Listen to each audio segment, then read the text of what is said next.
আজ ফের সুদীপ বন্দ্যোপাধ্যায়কে আদালতে পেশ করা হবে এবং যেটা সিবিআই সূত্রে জানা যাচ্ছে যে আজ সুদীপ বন্দ্যোপাধ্যায়কে নিজেদের হেফাজতে নাও চাইতে পারে সিবিআই, এমনটাই কিন্তু খবর। এই বিষয়ে আরো বিস্তারিত জানবো, আমাদের প্রতিনিধি সিজার মন্ডল আমাদের সঙ্গে রয়েছেন। সিজার, কি সূত্রের খবর?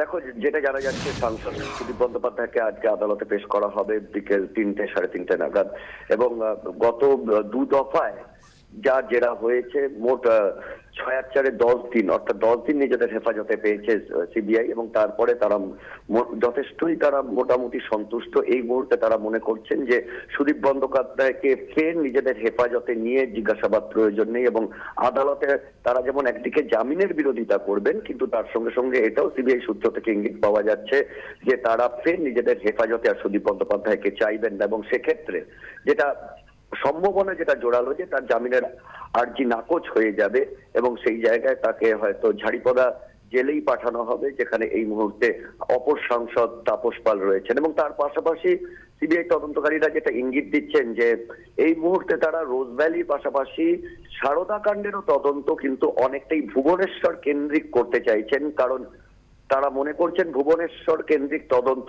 হলে সেখানে রাজনৈতিক চাপ অনেক কম। সিজিও কমপ্লেক্সে বসে যে তদন্ত করতে গেলে যে পারিপার্শ্বিক চাপের সম্মুখীন তাদের হতে হয়, সেই চাপটা এখানে তাদের থাকবে না, এবং সেই কারণে ইতিমধ্যেই কিন্তু গতকালই দুটি সিবিআই বিশেষ দল তারা কিন্তু কলকাতা সিজিও কমপ্লেক্স থেকে ভুবনেশ্বরে এসে পৌঁছেছেন সারদা এবং রোজভ্যালির তদন্ত আরো এগিয়ে নিয়ে যেতে, আরো দ্রুত করবার জন্য। সিজার, ধন্যবাদ।